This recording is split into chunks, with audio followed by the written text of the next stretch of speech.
Hello everyone, Happy New Year. Welcome to our very first video of January 2021.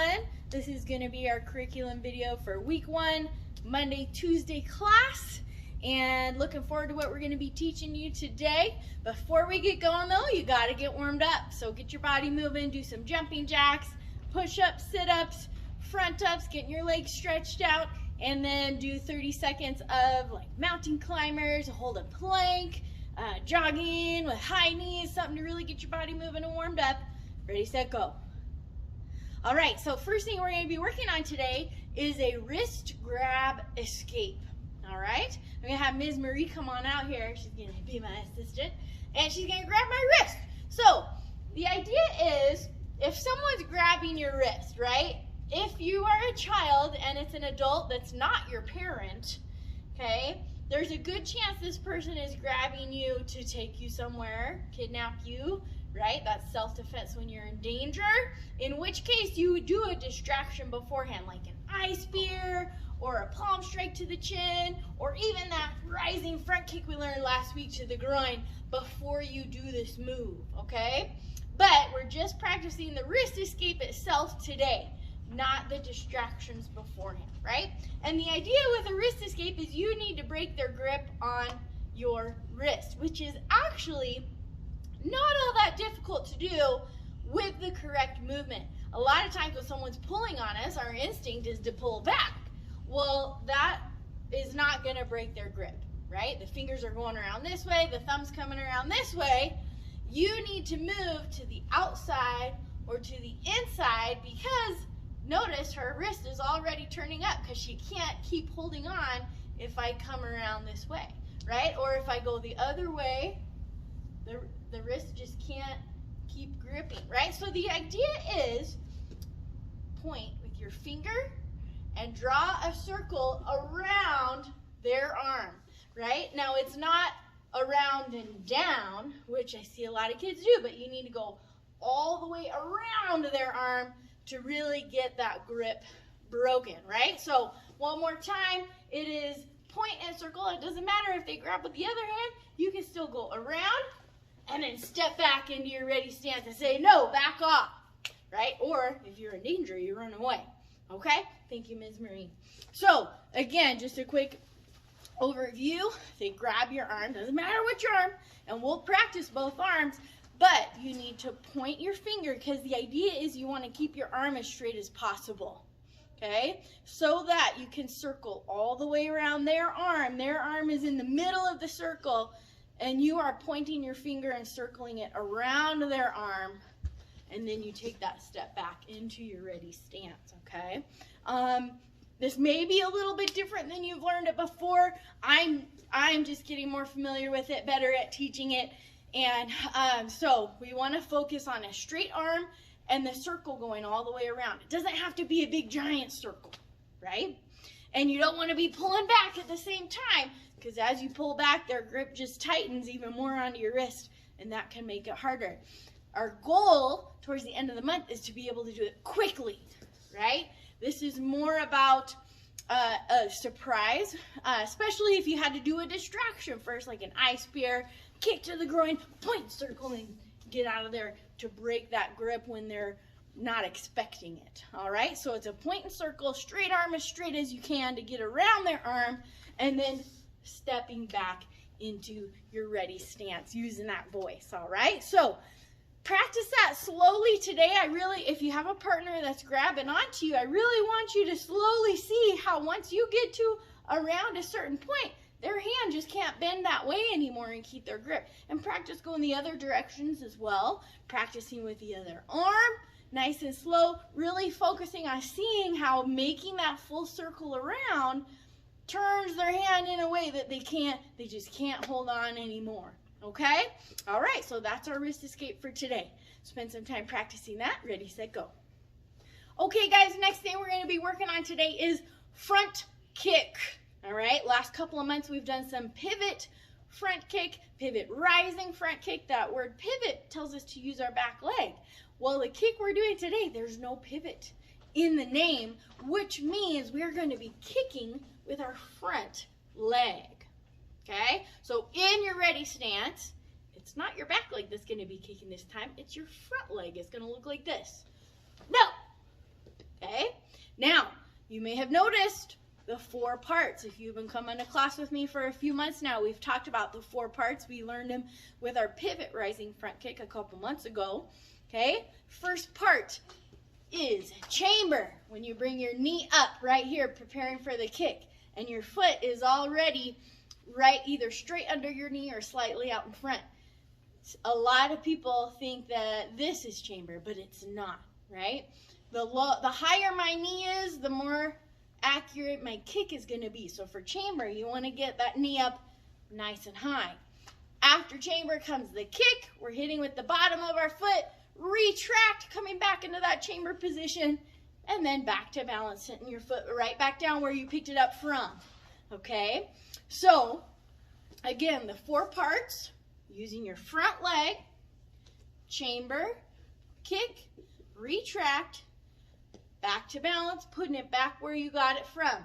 Some people, they'll do it with their front leg, and then when they go back to balance, they set it back down behind them, and now it's the pivot leg, and you're not in the same spot you started in.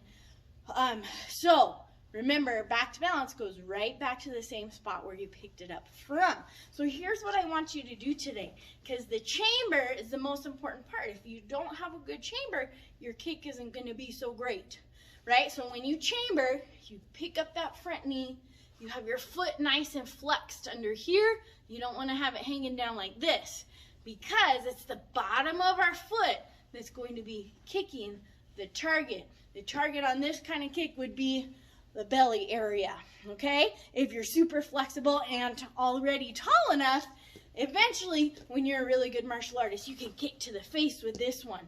But this is more of a martial arts sparring type of kick, so you won't be using this kick in self-defense, most likely, so you won't be kicking towards anybody's face anytime soon, all right? But that chamber's got to come up nice and high.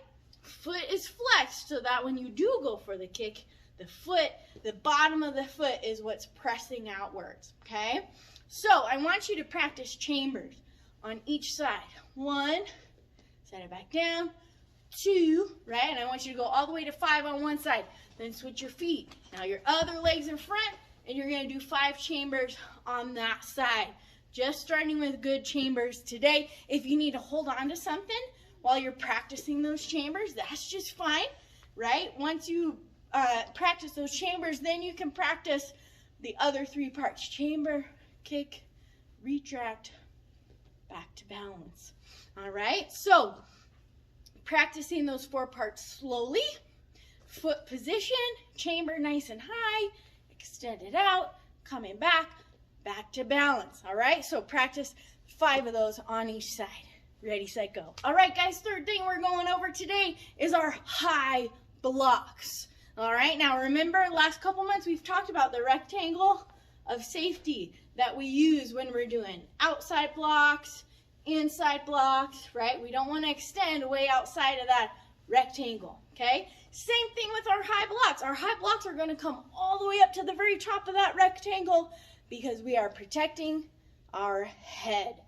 Right? The defense, this is against maybe if someone's coming at you with a hammer fist, maybe you fell down, you're on the ground, and you see them coming at you with a hammer fist and you snap it up, right? It could be maybe they have a weapon in their hand and they're swinging overhand like that, right? The idea with that high block, just like with any block, you have to block with power and speed. It's not just getting your arm up there, you have to block with the same power and speed that they're swinging at you, okay? So the idea with a high block, whether you're in your ready stance or a neutral stance, hands up or hands down, you're going to snap your arm up so that this part of your arm, your forearm, is taking that impact, right? If you snap your arm up and it's just here, they can still get to the top of your head. If you snap your arm up and go way back here, you may miss it and they'll still contact your head.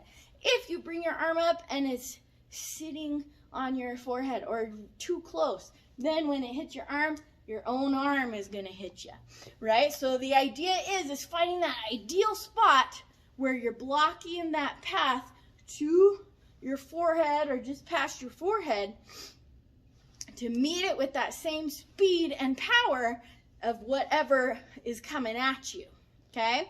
So what I want you to practice today is finding that right spot, okay? You should be able to still see your arm just out of the, not the corners of your eye, but if you just look up without moving your head, you should just be able to see your arm. If you can see your whole arm without moving your eyes, that's too low, okay? And if it's way back here and you can't see your arm at all, that means you went too far, you went too high, right? So one thing that helps us find that position is you can stick your thumb out and bring it to your opposite eyebrow, right? If you only go like to the middle of your forehead, well then that leaves this hole. They can still get you. You got to go a little bit beyond. So touch your thumb to your opposite eyebrow, just enough where your thumb touches it, but then you tuck your thumb away. And that's about the right spot you want to be at, right? If you're down here, that's too low. If you're back here, that's too high. So think about trying to get your thumb right across your opposite eyebrow, but then tuck it away. And that should be about the right position. Once you found that correct position, then you need to work on snapping it up and bringing your hands right back, snapping it up and right back. I see a lot of kids, they go like this and then swing down and around, this and swing down and around, and that's leaving that rectangle of protection, right? So snap it up and bring it back, snap it up, bring it back, up and back, up and back. All right, if at home, if you guys have like a foam, like a pool noodle or something soft that you can swing right overhead, straight at the top of their head for them to snap up and meet, that's what we're going to be doing in class today to practice those high blocks. So give it a go, practicing those high blocks, getting in the proper position and coming right back down. You don't want to swing up and go like this, because that leaves you wide open and you're leaving that rectangle of protection. So snap it up, come back, back, back, and back. All right, practicing those high blocks. Ready, set, go. All right, last thing we've got today is our new sheet. Our new word of the month is going to be focus. And what I want you to do every day when you're practicing is practice holding your attention stance, right? So have one of your parents say, attention stance, and then you do 2 claps.